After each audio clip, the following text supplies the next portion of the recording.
So is that okay now? Yes, perfect. And can you see my slides moving? Yes, yes. Okay. Yeah, So today I will not talk to you about genomics and bioinformatics actually, but I will talk to you a little bit about how I built my team when I moved back to Brazil. So I studied medicine here in Curitiba. I will show you in the map where my city is. And I learned pediatrics in this hospital, Little Prince Hospital here. And after 15 years, including 4 years in the laboratory of Professor Jean-Laurent Casanova, I moved back to my city. So the main goal of my clinical and research subject is to study primary immunodeficiencies. They are genetic disorders that affect the production or function of immune system elements, and they have an incidence that is close to 1 to 1,000 babies, and this is the global incidence for all the primary immunodeficiencies around the world. Of course, we have some of them that are more rare or less. And from the early 50s, when we had the first clinical primary immunodeficiencies described up to now, we have more than 400 genes related to this group of diseases. And now we know that primary immunodeficiencies is not only presented with the deficiency to protect against infections, but also they result in immunodysregulation that can present with autoimmunity, autoinflammation, a higher predisposition to cancer, and also allergies. So a few years ago, there was a proposition to change the name from primary immunodeficiency to inborn errors of immunity to accomplish this more complex group of clinical manifestations of these diseases. Also, we have a big problem with primary immunodeficiencies or inborn errors of immunity that is related to the underdiagnosis rate of these diseases. So it is believed that close to 90% of people that have inborn errors of immunity, they do not have a diagnosis. And this is a problem worldwide. So they have problems with autoimmunity, recurrent and severe infections, and predisposition to cancer, but they do not know that the basis for all these clinical manifestations is related to an inborn error of immunity. And when they have a diagnosis, it can take from 7 to 10 years for them to have the name of their disease. And here we have a big problem also because, for example, this KID, the severe combined immunodeficiency, 98% of these children, if they are not diagnosed before 2 years of age, they will die. And why does this happen? One, we could say that is due to lack of knowledge about inborn errors of immunity. Many of the med schools, they do not have inborn errors of immunity included in their curriculum. So med students, they do not learn about that, and they can see a lot of patients and do not think about inborn errors of immunity. Also, they might have a problem with access to specific lab tests, and many of the functional tests that we know that can give us a diagnosis of primary immunodeficiencies, we can find them only in research labs. Also, we have another problem, at least here in Brazil, that is related to the cost for genetic tests. So the public health system, they still did not incorporate this genetic tests, especially the next generation, the exome and gene panel. And even for the private health insurance, it's very difficult for us to get them to pay for the test for the patient. But also we have to consider that the knowledge about inborn errors of immunity is continuously being built. So for example, here we have a graph. It's from the last updated classification for inborn errors of immunity from 2019. And you can see in this picture the number of genes that have been increasingly found or discovered to be causing inborn errors of immunity. For example, from the update of the classification from 2017 to 2019, we have at least 62 genes added to the list. And not only we have new genes related to inborn errors of immunity, but we also find in this group, as we follow the patients, we can expand the clinical phenotype of this patient. And now we know about the same gene causing different clinical manifestations. And also we know about the different clinical manifestations. And in these different patients, we find the same gene causing the disease. Primary immunodeficiency or inborn errors of immunity are chronic conditions. We have no cure for the majority of them. We do have palliative treatments that can expand lifetime for the diagnosed patients. And the problem is that the later we diagnose these patients, the more we have complications and sequelae to deal with. For example, if we have a patient with meningitis, and this meningitis or an herpetic encephalitis that compromise the neurological development of these children, or we can have children with multiple pneumonias that impair their lung function. And also we have the cost of treatment, not only the cost of treatment for the disease itself, but also for the complications. So how we usually deal with this? First of all, patients usually are referred by other medical specialties once they don't know what else to do with these patients. So they try to do everything, and then if they have connection with an immunologist, or if in the hospital they have an immunology team, then they will look for the immunologist to discuss the case. I don't know if this is what happened to you, but this is what happened here for us. And the immunologist needs to interact with many other medical specialties, and also for diagnosis, but also for the follow-up of the patient. And once this patient is inside the immunology group, we have two things to do with them. We have to give them a diagnosis, and it depends on the laboratory team, either the routine or the research, and the treatment that involves the medical prescription, the interaction with the clinical pharmacists and nursing assistants. So I hope that by now I have convinced you that inborn errors of immunity are a complex problem. So not only a problem for diagnosis, but also a problem for the follow-up, a problem about developing knowledge about so that we can give more diagnosis to our patients. And how we can do that? So let's say we have a problem here, and as I showed you 2 slides before, we have many different players in solving the problem and treating the patient with inborn errors of immunity. How we can do that? So we can put different disciplines, different healthcare professionals together to work in this problem. And this is what we call a multidisciplinary team. But here you can see that each colored square do not touch each other. So they are together to solve an immediate problem, but they do not have a lot of focus on collaborative gains. Each discipline keeps its own methods and theories in perspective.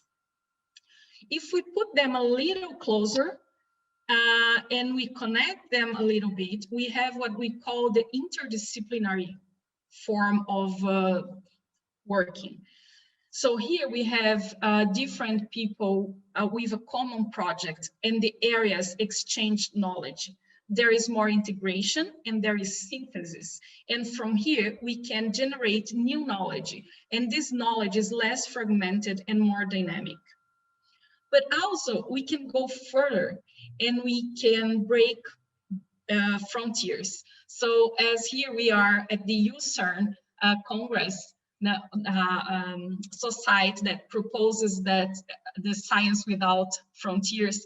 Here we can discuss about working without frontiers to solve and to make the life of patients with inborn errors of immunity better.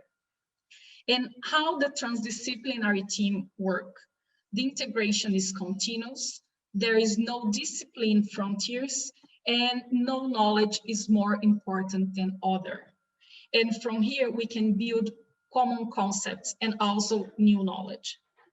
So many people say that transdisciplinary is something close to an utopia, but we can see, I was surprised to see many talks since Sunday here in the Congress, where they talk about transdisciplinary, mainly when they talked about climate change problem. And here I bring this transdisciplinary approach to the inborn errors of immunity too. And how we try to do this. So here in the hospital where I work, we are a centenarian hospital, and it is the biggest hospital, pediatric only hospital in Brazil. So we have 30 different pediatric specialties working together in this hospital. And here you have São Paulo and Rio de Janeiro, the most known cities from Brazil and the two states, but Curitiba is located in the state of Paraná. So we are the capital of this state, and we are located more to the south. The Pequeno Príncipe institution, it accomplished 3 different unities. So we have the research unity here. Oh, sorry. We have the research unit here that is supported not economically, but it has the support of Pelé, the football player. We have the faculdades Pequeno Príncipe. So here we have health-related college courses. So we have med school, pharmacy, biomedical sciences, psychology, and nursing school. And here we have the new hospital. So how we work here?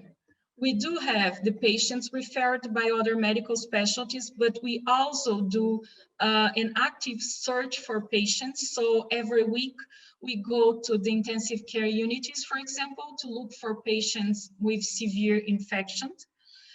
And after that, we interact with medical specialties, local and from the network that we build for diagnosis and follow-up of these patients. The diagnosis is made with our laboratory team, together with the local and network, and the treatment followed by the same way that I showed you before, medical prescription integrated with clinical pharmacists and nursing assistants. So from this research branch and the clinical branch, we have multiple disciplines, we have multiple professional areas. So we have physicians, biologists, biotechnologists, biomedical scientists, pharmacists, psychologists, and social worker working together with us. And we integrate college students that participate in the scientific initiation program together with medical and multi-professional residents, master and PhD students. And in our group, no one is more than other. So each thing that each student or medical professional or pharmacist and whatever, each thing that they can add to our discussions is important. So we weekly, we have the clinical discussion, and the research group participates in this research as well, since it's important for them to know the patient, to know their history, so that they can be more and more involved with the research projects that we run in the lab. So we put the patients and their families in the center of all this. We have the immunology, the clinical immunology group. We have the diagnosis group, including the routine lab and the research lab. And for this, it's very important, the network and the collaborations that we count on, not only the collaborations from other Brazilian groups that work in research for inborn errors of immunity, but also for the international collaborations that we try to establish. The treatment for our patients, including immunoglobulin replacement and also integration with the team that performed the bone marrow transplantation. We have emotional supportive care for our patients and their families, and also we count on the administrative support so that things can go easily, and the group, the clinical and research group, can be occupied with their functions instead of so many bureaucracy things that we have to deal with in a daily basis.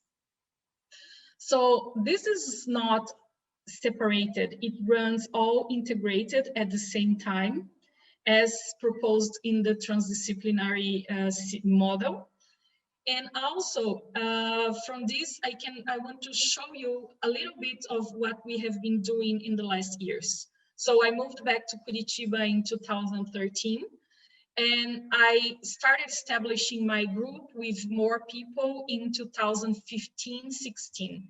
And up to now, since 2013, we had made more than 1,800 clinical appointments, close to 400 patients, with 40 diagnosed patients. When I say about 40 diagnosed patients, I'm talking about 40 patients with molecular diagnosis.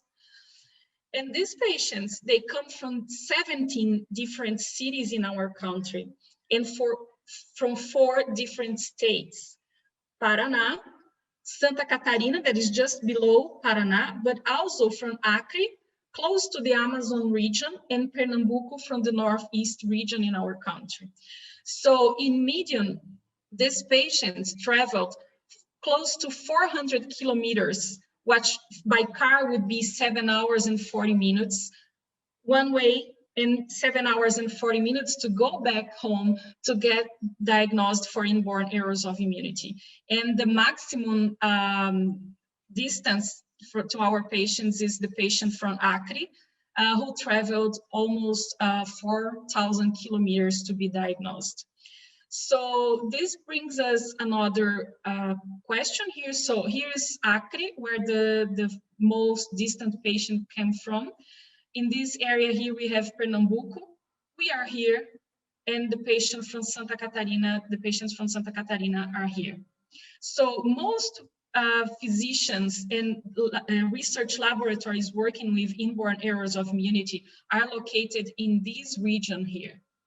So we don't have a lot of groups around the country to take care and to make the diagnosis of this patient. So this brings us to another problem, let's say. How can we spread the knowledge, and how we can motivate more physicians and researchers to work with inborn errors of immunity? So in our institution, just talking about clinical work, we have the chance to impact at least 100 medical residents, 4 biomedical scientists, and other 4 clinical pharmacists per year. And usually they go back to their hometown or their hospitals where they can help increasing the diagnosis of inborn errors of immunity. But we are talking about rare diseases, so it's rare. It's difficult to diagnose, it's difficult to treat. This is things that we hear from the doctors, from the residents, when we tell them, so you need to learn about inborn errors of immunity, and they say, well, but this is rare, this is difficult to be diagnosed, this is difficult to treat. And once they go back home, if they do not see these patients, we have to think that what is not seen is not remembered. So we have to implement, to deal with a situation where we can implement a lasting learning. So we have to touch these students in a way, in these residents, in a way that even if they don't see inborn errors of immunity, when they go back home, they can keep this learning for a long time. And once they are facing one of these patients, they are able to at least think about inborn errors of immunity and network with the specialized centers to help them with diagnosis. So this brings us to another concept, that is the significant learning experiences. We have to build these learning experiences to them. So when we talk about learning experiences, usually we talk about fundamental knowledge. So fundamental knowledge is related to the theories, the elements, the understanding the topic that we are studying, right? And remember the information and the ideas. So this is the body of content of knowledge. Then we have the application. We have three areas of applications: the critical, creative, and practical application of ideas. And these are related to thinking and managing projects and making decisions. And then we have the integration. It's where we connect ideas and people. But the thing brings us another point. He says that in order for us to have significant or provide significant learning experience, we should add some other dimensions. And these dimensions are caring, human dimension, and metacognition. Caring is related to developing new feelings, new interests and value, and this will foster the energy that is necessary for learning. The human dimensions is about learning about about oneself and others. It's about connecting the personal and social dimension.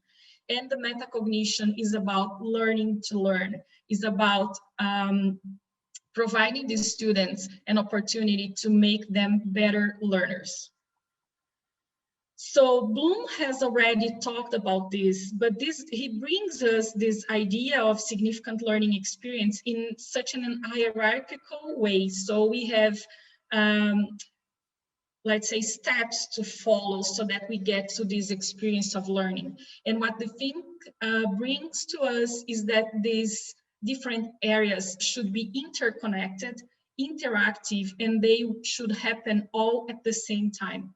So I think this significantly learning experiences as proposed by the Think and the transdisciplinary model of working are very important, and they should put together so that we can have